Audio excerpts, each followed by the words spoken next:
This is a great movie. You're not going to regret it. It's your front row seat to Hollywood's best movies here on Cinema at the Cinema. Hey everybody, this is Tim Heidecker. I'm the host of Tim Heidecker's On Cinema at the Cinema. Welcome to another episode where we review movies.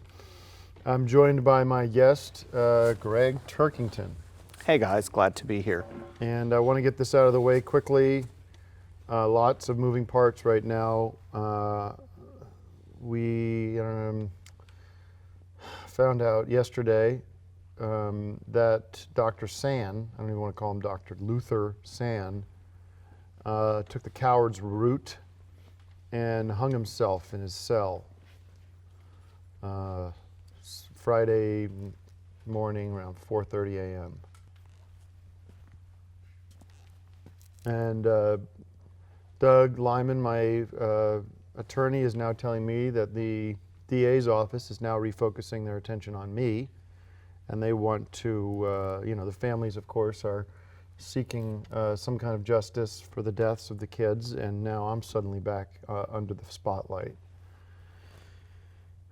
And I'm supposed to go in there potentially tomorrow to turn myself in, and there'll be new charges attached. And, this is obviously bad news for us. We'll beat this. I mean, we feel like we have a case just because that rat piece of shit thinks he can get out of this by stringing himself up. Okay? That doesn't absolve him. No. That's what Doug said to me. It doesn't absolve him of this. Okay? The potions, the poison that he put in those vape pens that those kids sucked down and put them out, first of all, that's on him, and it's on Apple Valley. It's on the Apple Valley EMT folks who are asleep at the wheel. All I did was play some music.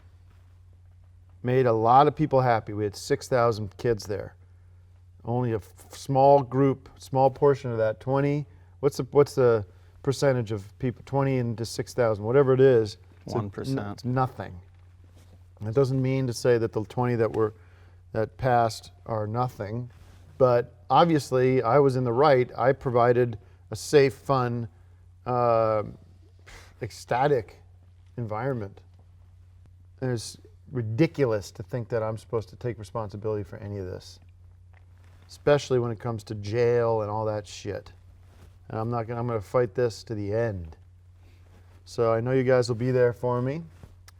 I've had worse come at me, and just like Rambo from last week, we take them down one by one.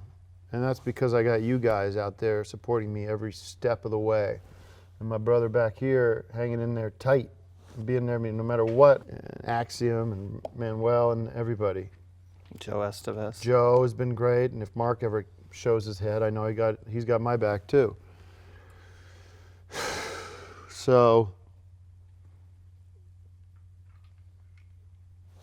and we can get to the movies. yes, the movies. Let's see. Now, I did see these. King Arthur. Remember King Arthur? Legend of the Sword. Directed by Guy Ritchie. Starring Charlie Hunnam, Jude Law, Annabelle Wallis, and Eric Bana. A live-action feature adaptation of the classic King Arthur story. It's not much more to it. This is the sword and the stone, the Merlin and the castle and the kings and the knights of armor and all that crap. And this is the definitive version of that story, in my opinion. It's certainly got more details than some of the other Well, I King didn't give Arthur a review. movies. I want to give this 5 bags of popcorn. See this movie. King Arthur is one of those guys you look up to when you're a kid, and also it is the Legend of the Sword. So. And one of my all-time favorite characters in motion pictures isn't a person. And it's 5 bags of popcorn. Sorry, 5 bags. Now the floor is and yours. one of my favorite all-time characters in motion pictures isn't a person or an animal or a gnome or even a hobbit. It's a sword called Excalibur. And if you're an Excalibur head, this movie has got quite a number of scenes with the legendary sword. And that's what makes it such a thrilling movie. And I don't think this story has ever been told in so much detail and with so much high quality CGI as it is in this one. There will be Oscars for this. It may not win every Oscar, but it's certainly going to take the lion's share. I will give it an unreserved 5 bags of popcorn, and I'm going to throw in a little replica of Excalibur's sword. Very generous. I mean, that's the accurate rating. It's not generous at all. I mean, I just think give it 6. 6 bags. Scale only goes to 5, but we do have room for additional items.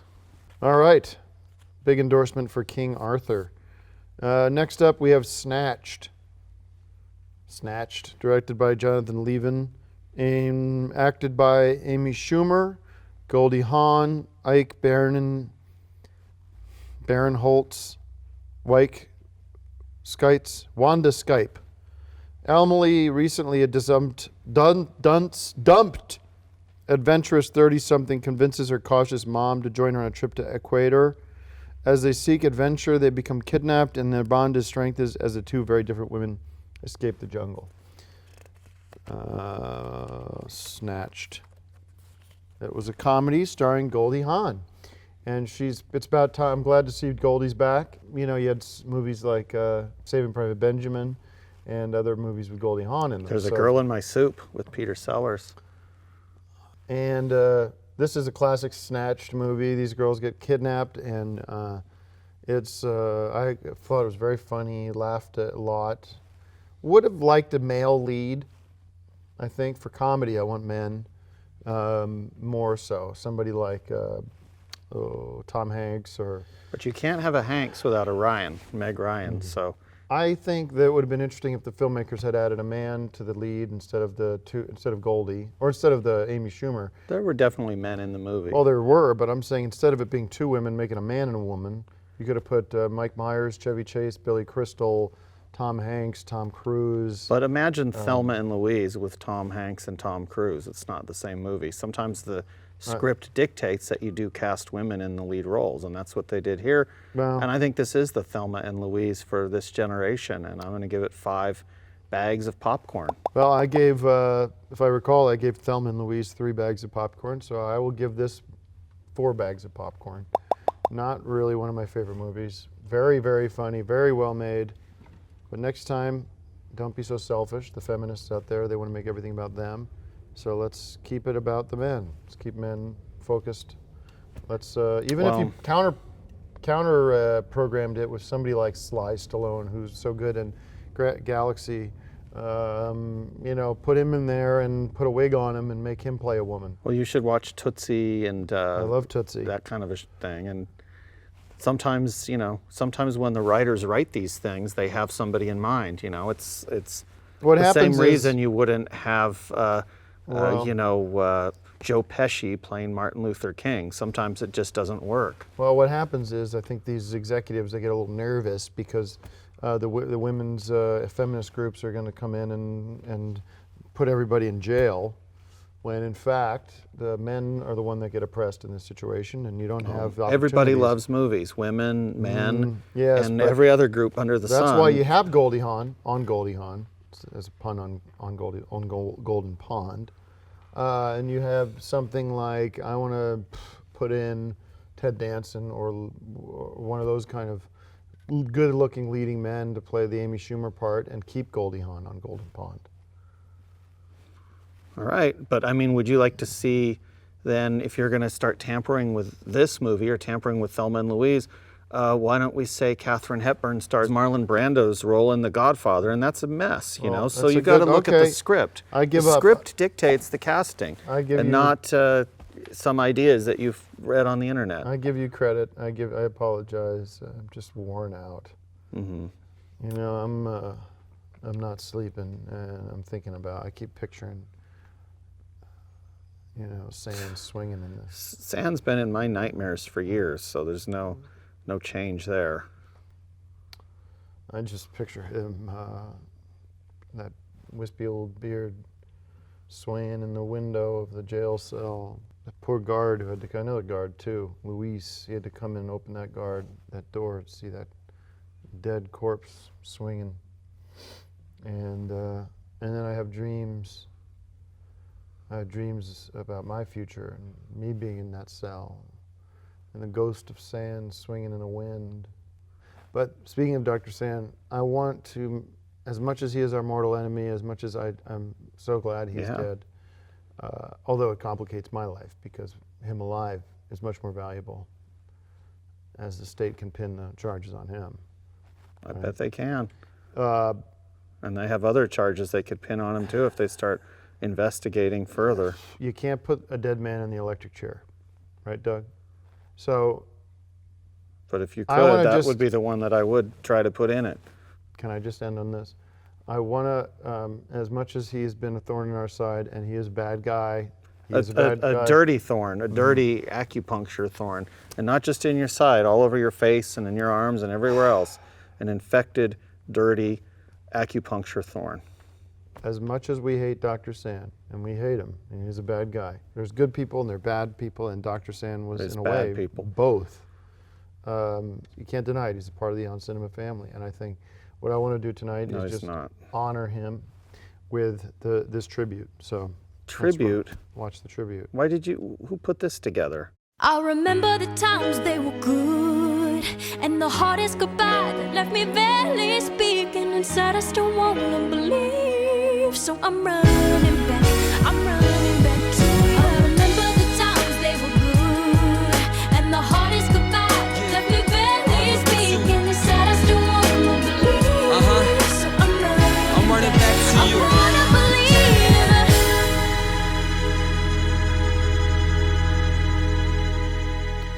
All right. Well, that was very beautiful, and it really does. It does remind me of all the good times we had. We had some good times. He made some big, big, big bad choices for sure, but I'll always love him, warts and all. And